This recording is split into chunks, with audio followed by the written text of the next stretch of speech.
In this video, we're going to be talking about the five-factor model and how the different personality traits that it encompasses influences us as individuals.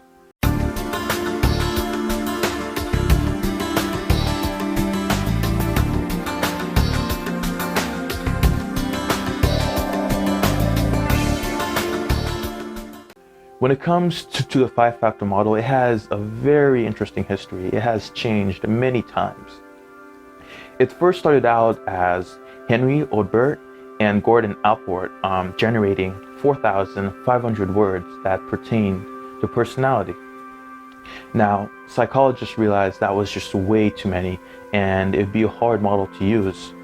So, in the 1940s, Raymond Cattell came along and he narrowed it down to 16 terms that related to personality.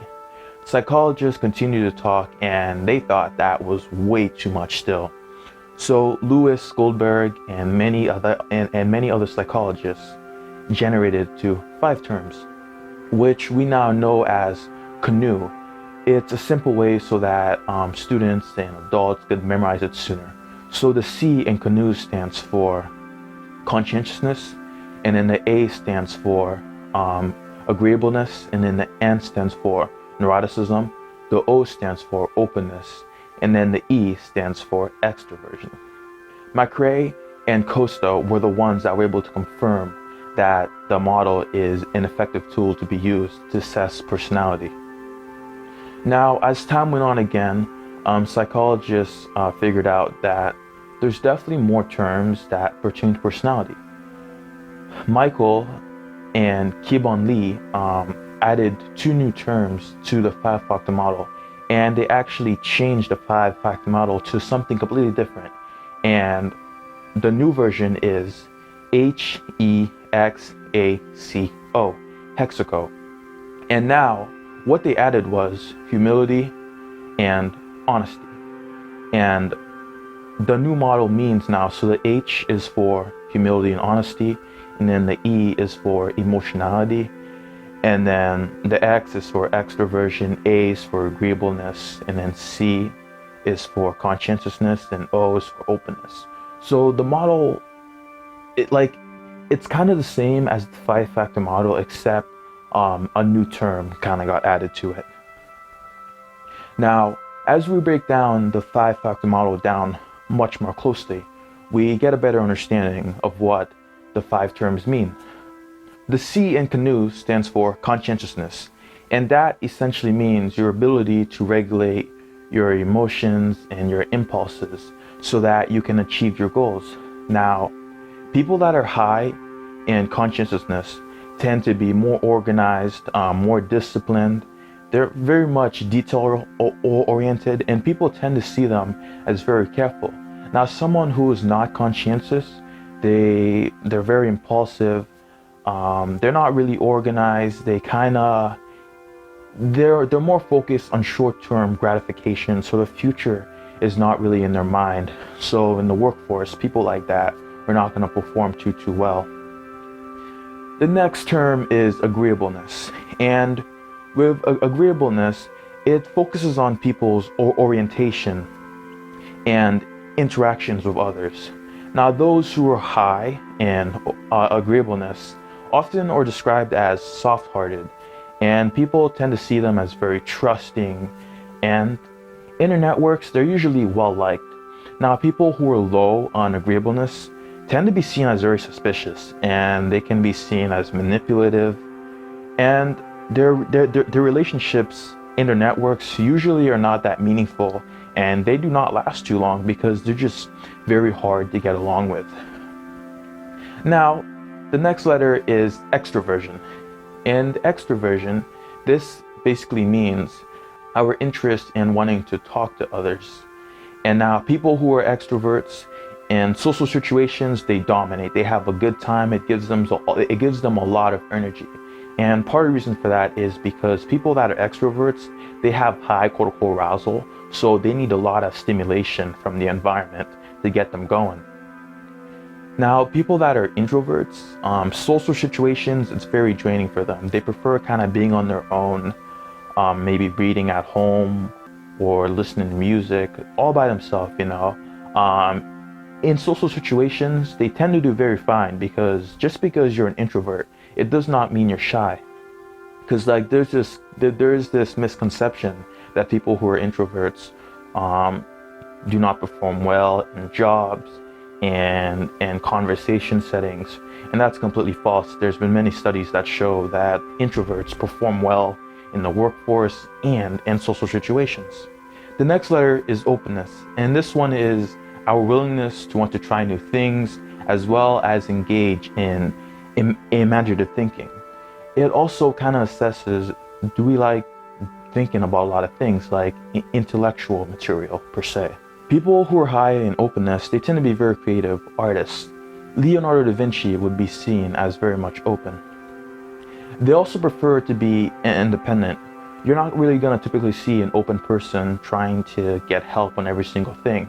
They usually try and do research and kind of figure out how to solve the solution, how to solve the problem themselves. And people that are also open, they like variety. They do not like a schedule that is the same. They like going to different countries, maybe seeing different people, like doing new things, because that's what they really live for. Now, people who are low in openness, they tend to be very uncomfortable with change. So if they were to move to a new school, they'd stress out a lot more compared to someone who is very open. And people that are not open, they also have a hard time thinking creatively and abstractly as well. The next one in Canoe is neuroticism. And with neuroticism, it basically measures our emotional stability and also how we perceive the world as either hard or easy. Now, people who are high in neuroticism, they tend to be very anxious, insecure, and they throw a lot of self-pity parties.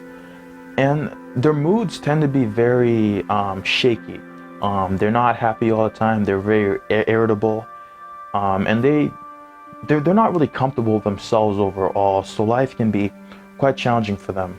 Now, people who are low in neuroticism, they're often seen as very calm, secure, and self-satisfied with their life. And their self-esteem tend to be pretty high too.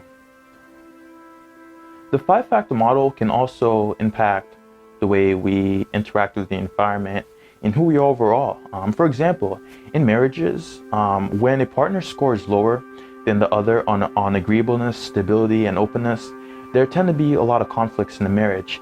And that makes sense, because if one person is open and the other is very closed, that's just going to cause a lot of friction, because one partner will love to try new things while the other will just want to sit around.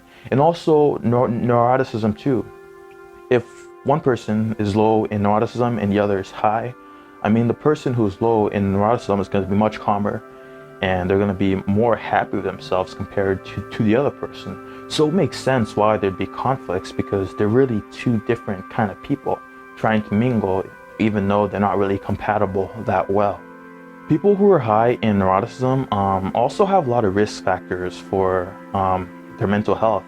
And some of them include depression, schizophrenia, diabetes, asthma, heart disease, and many other things.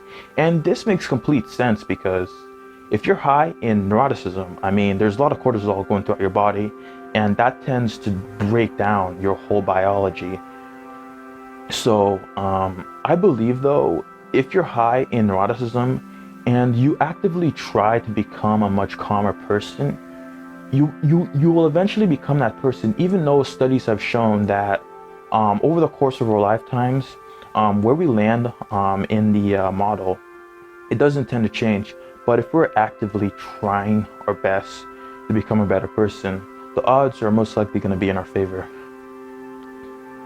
People who score high in conscientiousness have been observed to have better life outcomes and longevity. And this makes complete sense, because when you're high in conscientiousness, like you care about others' feelings, like you're trying to get along with them, and it's not just all about you. And this makes sense, because people are just going to gravitate towards people who are like that. Also, people who are high in agreeableness and low in neuroticism tend to perform much better in the work environment. And this makes complete sense again, because when you're low in neuroticism, your mood is more stable, like you have a lot of self-esteem, and people are going to sense that in you, and they're going to come trying to be your friend. And it's just much easier for you to operate in an environment when you're just a good person. So this was a breakdown of the five-factor model, and it can be quite confusing. And I hope that I was able to shed some light on how it all kind of works. Now, when it comes to the five-factor model and the different traits, the research has shown that a lot of it is mostly genetic. Some studies have found that 50% of it is genetic, and some have found that it's even more. And the environment can also play a role on who we are too. So, and one other thing, like when it comes to the five-factor model, no one is ever going to be in the extreme end. The research really shows us that we all tend to fall kind of more in the middle.